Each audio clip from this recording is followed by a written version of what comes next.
Thank you, Isabel. Very, very illuminating, I must say, for a producer at least. I'd like to call our speakers to the table. Come back, Nicola. Come back, Lina. Come back, Michelle.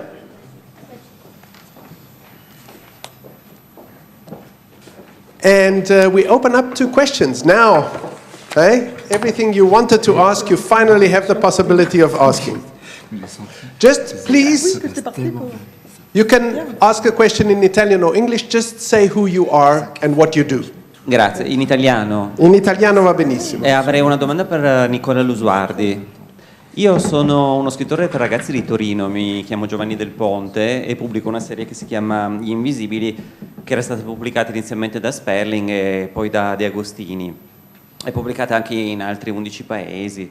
E in questi anni leggevo spesso su riviste di cinema che si stava cercando un nuovo prodotto all'Harry Potter, diciamo. Non è che i miei libri abbiano così tanto a che fare, però ci sono dei punti in comune e infatti avrei voluto dire sono qui però gli editori non hanno un rapporto così diretto con il cinema e non sapevo come mi sarei potuto muovere. Posso avere un consiglio in questo senso?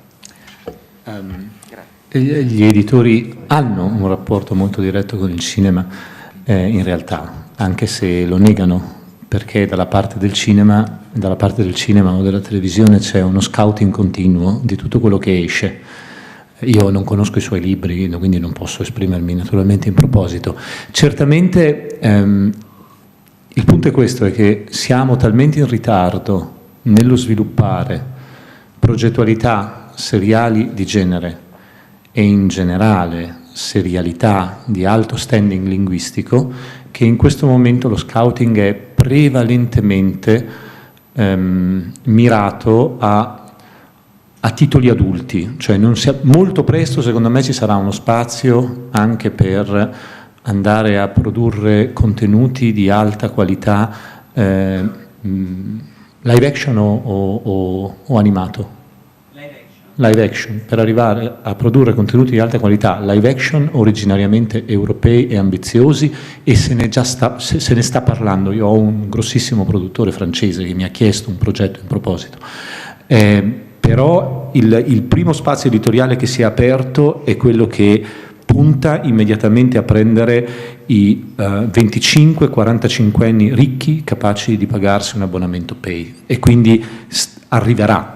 Detto questo, in realtà lo scouting esiste freneticamente, quindi abbia fiducia nel fatto che se i suoi libri hanno un appeal significativo verranno sicuramente intercettati da qualcuno.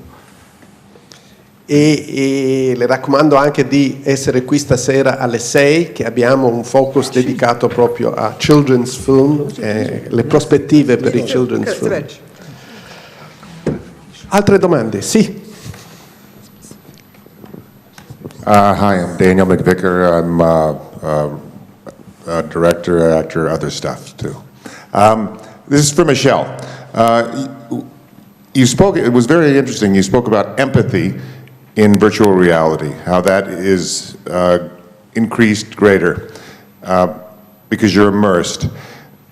Empathy from the point of view where you are, or empathy with all of that around you? Because in virtual reality, we often saw a single shooter, I'm going to kill everything around me. More empathetic with one point of view, with the contrary lack of empathy toward everybody around you.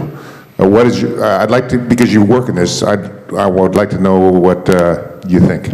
First-person shooter games are do not represent the whole potential of virtual reality, and I think when I talk about empathy, is definitely from the point of view of an author, from the equivalent of an independent filmmaker in virtual reality, but also in documentary filmmaking. Empathy is definitely from the point of view of the viewer, feeling for what you are watching. For instance, if you go to a platform where you can download VR content called VRSE, it's the platform with some of the best quality content in VR for free that you can download on your smartphone and watch on a Google Cardboard or Omido player. You can see a documentary called Clouds Over Sidra, where you are a 12-year-old girl, a Syrian girl in a refugee camp in Jordan, and you're going to be spending 12 minutes in this camp with thousands and thousands of refugees and watching it and experiencing from the point of view of this little girl. It's a very, very successful VR documentary because you really feel you are this little girl and you empathize with her because you're constantly watching and experiencing the camp from her point of view. So I think this is one very good example to actually feel what empathy means. But that also sort of follows, because in that case you are the girl. Yes. So the empathy with the person that you are. But do you find that there's increased empathy or no difference depending on the story of the world that you're in and the people in that world?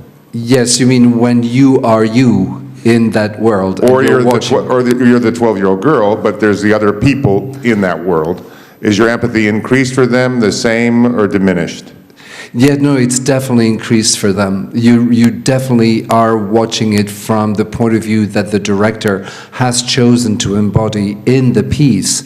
You're definitely increased from, if you compare with the same thing that would have happened with a normal, traditional 2D film. Definitely. Just because the fourth wall is broken, there's no notion of this fourth wall that protects you. You are inside the fourth wall, so therefore you are immersed, and that immersion makes you be one of. I mean, you are in the situation. That's where the empathy comes from, and it can be developed and it can be controlled, and we don't know yet exactly how to master it, how to trigger it in people. This is something we're discovering as we're doing it. And it's fascinating because we just need to learn how to control it and how to make it happen. But it's sort of, there's a minimum level of empathy that happens by itself, by the simple fact that I am in front of people immersed in the same situation as them. So my empathy with them and the feeling that they are empathizing with me by accepting me in their, among them, makes it very powerful. But it's really something that needs to be experienced. It's very hard to describe until I'm sure you have experienced it, you have watched VR in a gear? Not in the gear, no. I'll show you, I have my gear here if you want, so Yeah, I can show you that piece. By the way, Google has now a do-it-yourself gear. You buy a piece of cardboard and two It's pieces of... It's the Google Cardboard, it's $5, right. But it's the cheapest experience you can get. I think if you want to try VR, you should get a better one. I have a better one. I'll be happy to share if you want. Okay, but it works. It works, and it doesn't cost anything. I mean, and you see it on your app with an iPhone, which is totally for free, and you really get a sense of what it is. Posso aggiungere qualcosa su questa questione? Perché è una questione cruciale. Io ringrazio Michelle di averla chiamata in campo perché è una cosa di cui mi occupo fortemente e solo la scorsa settimana mostravo alcune delle medesime clip a Parigi a una platea molto challenging che si è molto indignata. Parlando con storyteller, means con scrittori e con produttori, la posta in gioco di tutto questo, che è la Next Revolution, consiste essenzialmente consiste in questo. Noi stiamo facendo esperienza di un catastrofico decennale ritardo nello sviluppare, nel renderci capaci di focalizzare la specificità di forme di narrative, di paradigma altro rispetto a quello cinematografico come quelle seriali. Questo viene dal nostro, questo è storia documentata e documentabile, viene dal non aver tenuto in considerazione nel momento in cui accadeva il sistema di differenze radicali di scouting e sviluppo del seriale rispetto al paradigma cinematografico. Differenza, non più bello, più brutta, differenza. Tutto ciò che noi oggi, che il mondo oggi, perché il seriale è diventato curiosamente egemone, tutto ciò che il mondo oggi apprezza nell'identità e nell'originalità del seriale viene essenzialmente da un dato, dall'aver preso estremamente sul serio, in un movimento produttivo molto ampio, il tempo come opportunità creativa. La differenza seriale si determina in una differenza del rapporto tra l'autore, l'opera e il posizionamento dell'opera nell'esperienza del tempo che fa lo spettatore. Tutto viene da lì ed è chiarissimamente argomentabile, lo si può mostrare con chiarezza. Bene, oggi questa esperienza del tempo è in corso di esaurimento, ma si rigenera in tutto ciò che Michel ci racconta, tutto ciò perché lo spazio è diventato un'opportunità creativa dello storytelling e qualunque cosa veramente innovativa e originale in termini di linguaggio e di estetica avverrà, sarà nel momento in cui il collettivo, ragionando su questo, riuscirà a determinare quel linguaggio che ci permetterà di riraccontare tutte le storie che sono 3000 anni che ci raccontiamo all'interno di ciò che ci sarà possibile, vivendo lo spazio come opportunità creativa. Esattamente. Ok, prossimo. Sì. In inglese, Italiano o in inglese, dipende a chi ti rivolgi. No, to everybody. Chi sei? Okay. Who are you? Francesco Filippi. I'm a writer, director. I normally do animation, but also some films for kids. Anyway, thank you for all your speech. They're all very, very interesting. But I have a question about the changing in the production. One challenge that I face is that if I want to produce high quality animation, for instance, or high quality film, I have to increase the budget, most of the time. But people are not accepted to pay more a film as they would pay more a beautiful car than a cheap one, or a beautiful clothes than a cheap one. So this is a habit that people has facing cinema products. So because now there is the video on demand and things are changing, is it possible that people will accept paying more something which value more instead of paying the same ticket for any kind of film or any kind of media product? Is it possible that this thing will happen in the future? Who wants to answer this? Ladies first. A distributor, maybe? Well, I think, of course, it's not so easy to answer, but I think that it's the same with piracy, right? That people complain a lot about piracy, that people take away the content, and I'm not saying I completely legitimate piracy. Legit. But I think what I see is that if you create something that offers a bigger experience, that people are willing to pay for it and also are willing to pay for it more. But I think it's really, maybe it's just my point of view, but I think it's really that you think about your audience and what they expect and what platform you're putting the content on in which way. And I think then that's just my experience. For example, with our project, we had parts that were for free, completely for free, because that was like an entry point. And we had other parts that were just have like an app, has a business model. And with the kind of connection and experience that you provide, people are willing to pay for it. So I think it's just a rethinking of your content and your business model that you put behind, also with the high quality content. So it's just my, but... Somebody else wants to add? Michel, would you like to add? What do you think? Go ahead, no, Isabelle? No, because I think it's also a question for a distributor, but I'm not so sure that if you have better quality, it will cost necessarily more. And this is the only stuff I can answer because I'm on the field of development, meaning 10 years before the film will be released. But and this is also something that we have to think about in development. What can we reach in terms of money, and how can we do the best with that? It doesn't mean that at the end we're not going to have more. But it's something that we have to think carefully, not to frame people. It's the opposite way around, but freedom as a price. And we need to know each time what kind of price people want to pay. And it's not the same from one individual to another.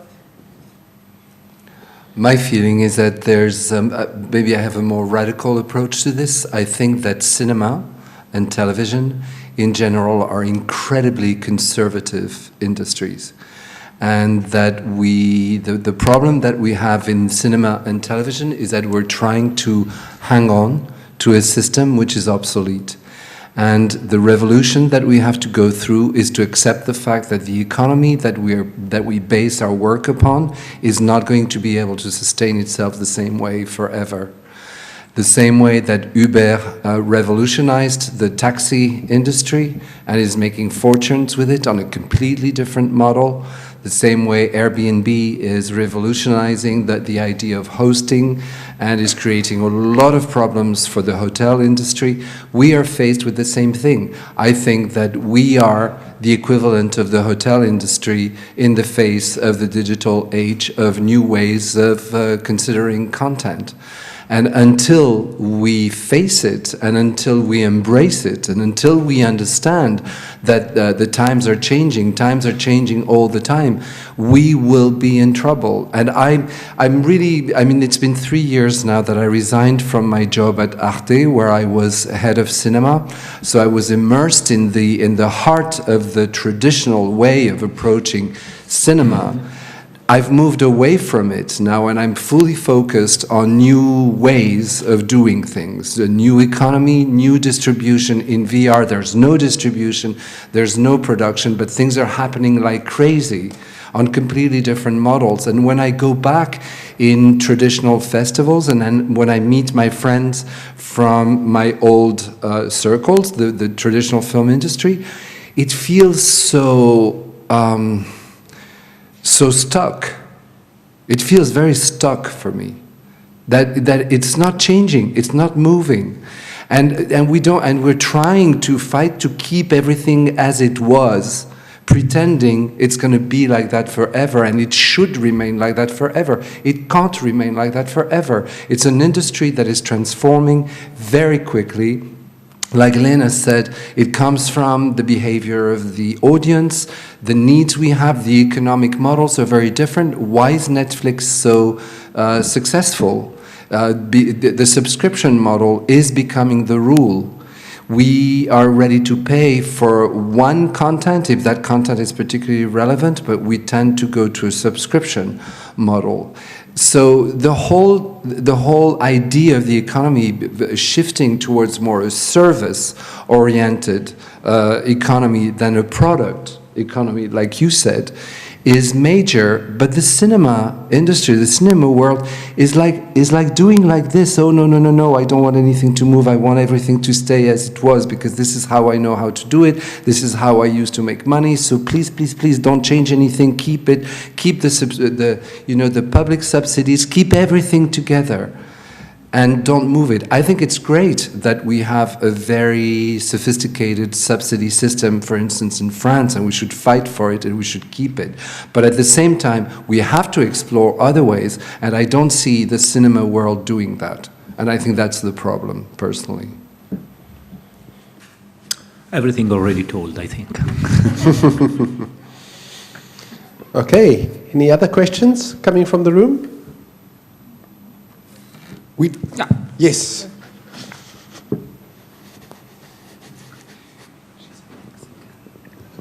Just present yourself. Hi, we're all students from Scuola Olden. I have a question for Lina. I was asking you in the break that when you have a project so like that big, it sort of hijacks your company in a way.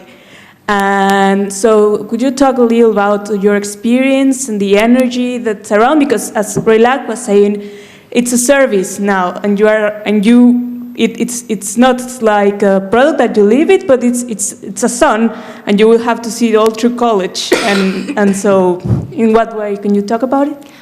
I think it's still one of the biggest problems, especially for production companies, because of course you tend to do one project and then you finish and to move forward to another one. And as I also already told you, I think with projects like this, a lot of the work starts as soon as it's out. And normally a project like this, depending on the concept that you implement, does not by nature have a finishing point. Like the cyber war project, I mean, we could go on for years, and the whole concept integrates it, that you could integrate latest articles in journalism and the whole story world can expand. And it is sometimes a huge problem. One is, of course, the energy, because after a project like this, you're done, and then a lot of work needs to be done. So I think when you know that in advance, of course, you can, and I think you have to, bring in people or plan yourself that you have energy left, that as soon as it's out, a lot of communication starts, and that needs to be done.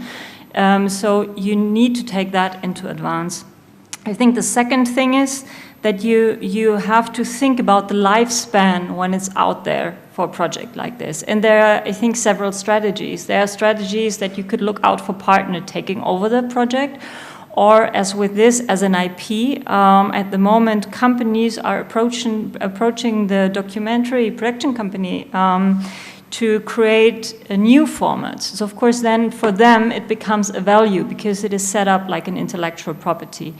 And I think a last thing for when it comes to the communication with the community, because I think this is the most sensible thing. When you create your user, when you create your audience, then you cannot just stop communicating because they can react very negatively. I think also that you have to keep in mind.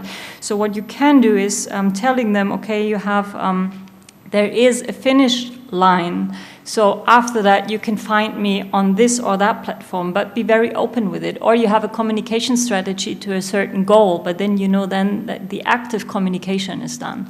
So I think there are certain strategies that you have to think in advance, how you want to set up the project that it's doable for you as a company, and how far you want to keep on going with that project, and when you want to end it, and how you end it, that you're not creating negative communication with your audience, because the goal, of course, is to keep them with you for your ongoing projects. Does that answer it a little bit?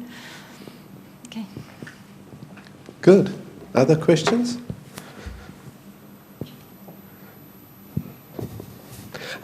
I have one. I mean, what we heard was really very interesting, and what I think was great was also the diversity, each of you working in a totally different but new way. The feeling, though, that we have as local producers or filmmakers or students is very interesting, but there's no money in development. I have to be local but really go global if I want people to take notice of me. I have to think in big. How can we put these things together? I mean, you know, how can I, little producer, little filmmaker, get into this and be part of it? What are your suggestions? Is the question clear? Yeah. It's a difficult one. Please, no, Michel, please. No, just quickly, because Nicola would be more the expert. My feeling is that, like Isabel was saying, if we knew the answer to that, we would all be rich. And I think the mystery and the beauty of creation is that we never know what works and what doesn't work. Like Nicola was saying, there has been incredible amounts of money invested in very well studied and surveyed series, and thinking this is going to work because it has all the ingredients that were in the things that were, and it didn't work. And it works also for tentpole projects from big Hollywood studios, and it doesn't necessarily work because there's always, it's an alchemy, and sometimes you don't know what are the ingredients. So I don't think now as a VR filmmaker and as a VR producer, I don't really think about that. I think it, like the local start has to be with authenticity and really making sure that this is something that speaks to me first, and then exchanging with people close enough that I can ping pong with and make it and check if it's relevant to other people or not. But if I start by thinking, okay, I want to be rich, I want to make the first big planetary success in VR, it's never going to work. Yes, please. Isabel. I think that this kind of the advice we can do is individual. It's tailor-made advices. You know, there is not a recipe which is good for everybody. Everybody has a different path. It depends on the project, your personality, the company, your country you're based, and the moment you're coming out with a project. So it's impossible to give a kind of global answer. But what not to do, the list is long, and this I can exchange with people. But what to do, it's up to you as well, and a creative dialogue with somebody who can advise you, or between yourself, and it's also a lot of luck as well.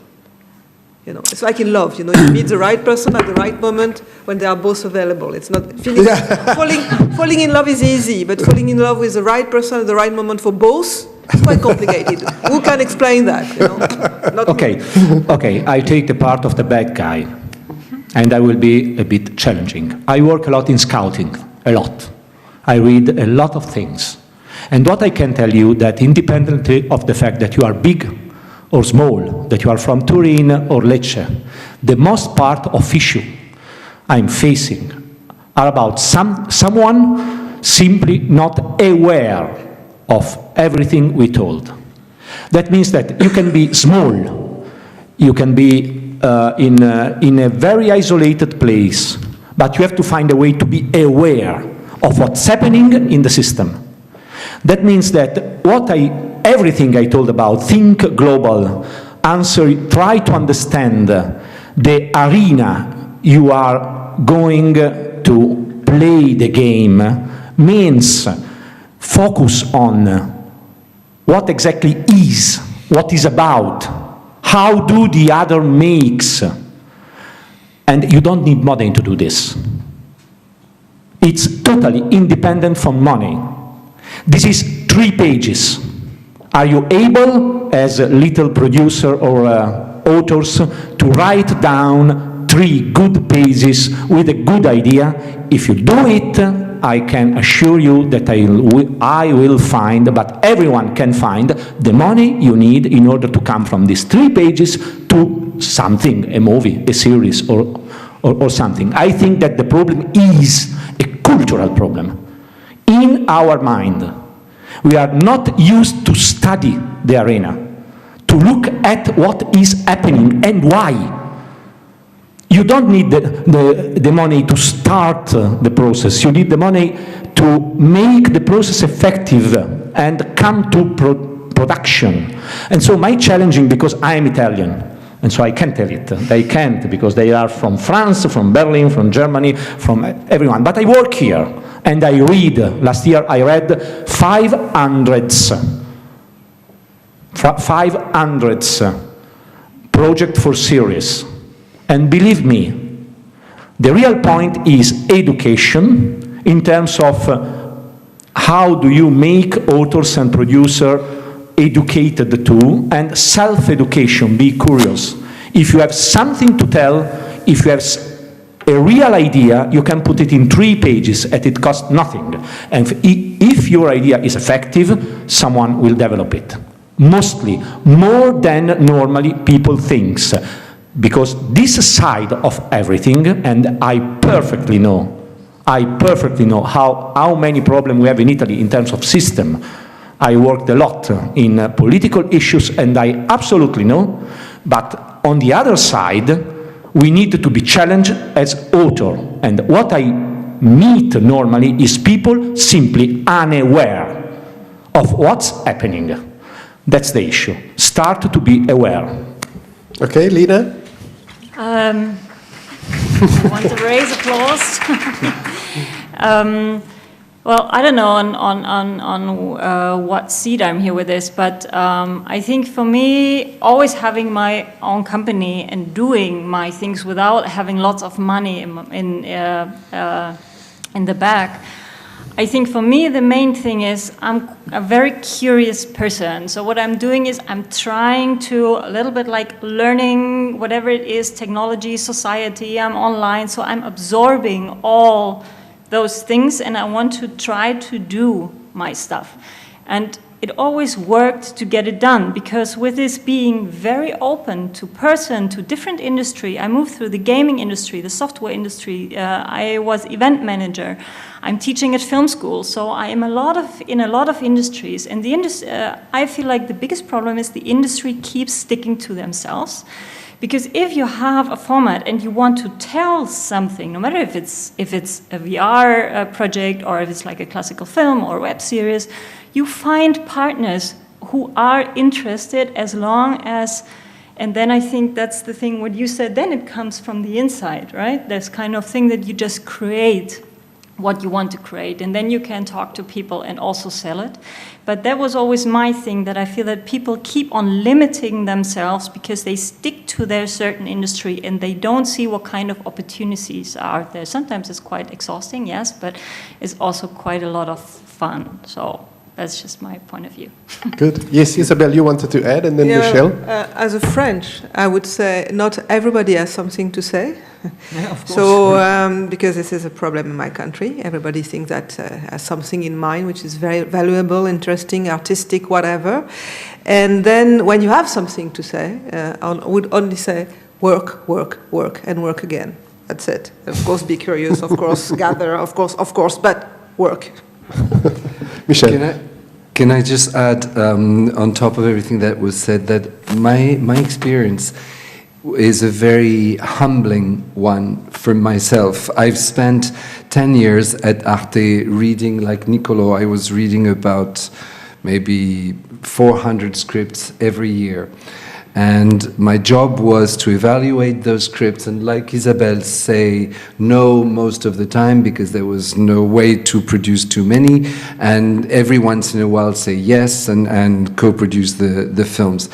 And little by little, I felt like I was developing a sense of, at least with the people around me, we could sort of judge what Niccolò was saying, the voices that made sense and that were worth listening to and trying to help to make them bring the film to fruition.